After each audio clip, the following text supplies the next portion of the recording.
The tourism industry dependent on Jobkeeper. Let's have a look. Hello everyone, Florian.Heise here, and welcome to another episode of HeiseSays. I have my second stein of coffee for today, and I thought we'd have a look at this article from ABC discussing the tourism industry and how they are lobbying for an extension to the Jobkeeper program. Now, I don't think that is a surprise to any one of us who've been following the media and just, the dire straits of the tourism sector here in Australia. Now, for those who aren't in the know, tourism is a big portion of our economy, $60 billion. It's more than iron ore, it's more than several other of our natural resource exports. Not bad for a quarry. So we're a quarry, we're a tourism hotspot, and we're an international student destination. That puts everything into property. That's pretty much a summation of the Australian economy. But let's have a look at this. Let's have a look. What do you think? Before we go through this article, do you think tourism should be given another 6 months of Jobkeeper just to keep those relationships between businesses and their employees alive? What cities are completely dependent on Jobkeeper now? And will our states actually open up their borders?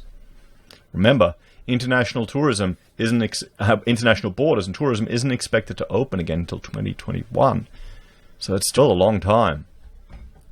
The tourism industry is warning of hundreds of thousands of job losses and a complete collapse of the sector if the federal government does not extend its wage subsidy scheme for another 6 months beyond the September end date. The Tourism and Transport Forum, TTF, has written to the chair of the Prime Minister's National Pandemic Commission, painting a bleak picture for the industry and pleading for the Jobkeeper payment to be extended until at least March 2021. Modelling commissioned by the TTF and released today shows monthly job losses rising from 33,000 in August to at least 133,000 by December if Jobkeeper ends on schedule. The lost wages soaring from 1.3 billion to 5.3 billion in the same period, even with the return of domestic travel. So we can see this industry is going to take a big hit. And here's the question. We've got this modelling of job losses, so they're arguing for Jobkeeper. We put Jobkeeper on for another 6 months. Domestic tourism is taking a hit because we're in a recession. People will have less money to spend on holidays.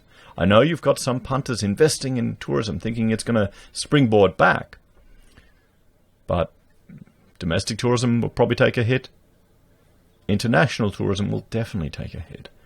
You've got the one advantage Australia has is we've handled this pandemic better than other nations. Through luck or fantastic, freedom restrictions, we've done better than others. That could be a boost towards our tourism sector, but you also have the bushfires and a global recession as well. Other people are going to be saving money. Other people are going to be holding back. So how many years until tourism recovers? There's talk of our nation not returning to pre-pandemic levels for 5 years. Tourism may be even longer. So to be perfectly frank, if there isn't Jobkeeper or a similar level of support extended to the industry, there won't be much of the tourism industry left this time next year, TTF Chief Executive Margie Osmond told the ABC. At this point in time, the industry is 65% down on the number of jobs it would normally hold. So we're sitting at just over 230,000 jobs in an industry that would normally have around 660,000 direct jobs. The federal government is reluctant to extend the wage subsidy beyond September, partly because of how difficult it is to define certain sectors, which will need ongoing support, such as tourism. And here's the thing, how many of these companies, perhaps, sadly, they need to close down or mothball and then reopen when there's demand? How many people can you have sitting there doing nothing, receiving the Jobkeeper, in hopes that the industry will bounce back when it may not? And in 6 months' time, we'll have the same calls again, the exact same article written. Oh, jobs will be lost. We need Jobkeeper for another 6 months. So, it is understood transitioning people to the job seeker unemployment benefit and keeping it at its now high rate, either permanently or through an ongoing supplement payment, is being discussed.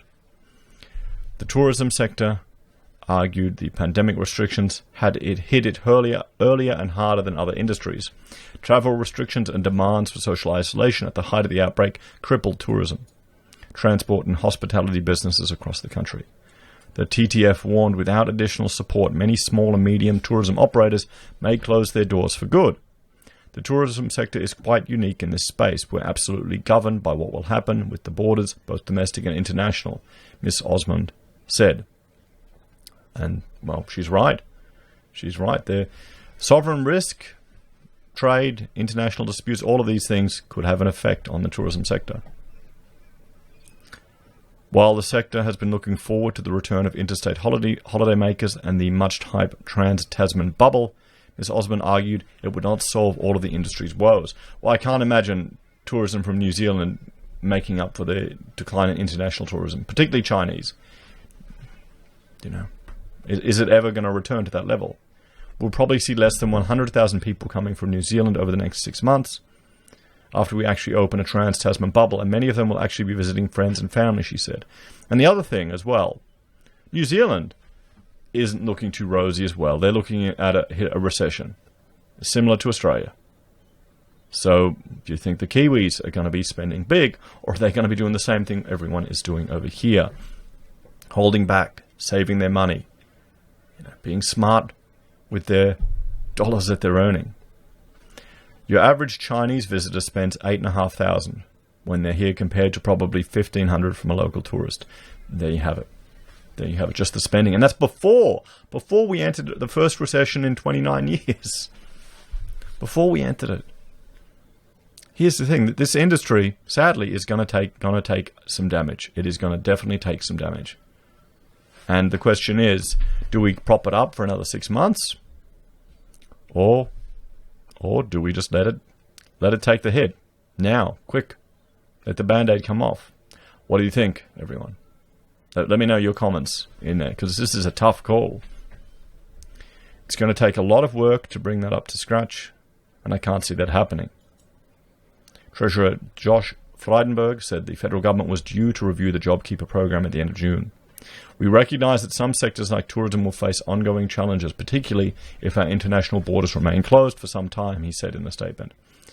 It is critically important that we lift border restrictions as domestic tourism is worth around 70% of Australia's overall tourism industry. Well, yeah, the first thing they need to do is lift the borders. I understand why they're doing it, but have we seen a spike from the protests? No, we've seen a spike from hotel staff in quarantined hotels. So what does that tell us? So tourism operators, big and small, are crying out for help. Jenny Cooper's travel agency in Queanbeyan, just across the border from Canberra, has been operating for 31 years, but when travel restrictions were put in place, her income dried up, and she had to start organising ways to pay back customers who had travel plans booked. 70% of their bookings were for international travel. It's heartbreaking to see your clients that have saved for years to take that lifetime dream holiday that they've wanted and have their dreams shattered, she said. To me, it was like what to do next. It was a business that has thrived. All of a sudden, the world events have made everything change. There was nothing to sell. Along with her husband, Jim, Jenny employs 2 staff who are now supported by the Jobkeeper wage subsidy. I just want to stay in business, she said.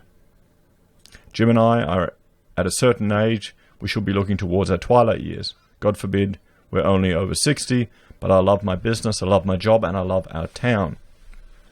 Accord Hotels, which runs 350 hotels across the country under brands such as Novotel and Mercure. Mercury would be a better name for a hotel. Has had to shed 7,000 casual staff since the pandemic began. 11,000 staff are on the Jobkeeper payment, keeping them in work despite room occupancy rates in the doldrums. 70 of the company's hotels have closed, and it lost 90% of its revenue. We're at 7% occupancy in May. With some restrictions lifted, we're at 14% occupancy, Chief Operating Officer Simon McGrath said. This is an industry that normally operates consistently at 80% occupancy. Mr. McGrath argued even with the return of domestic holiday makers, he did not expect occupancy to go beyond 20 to 25% by September.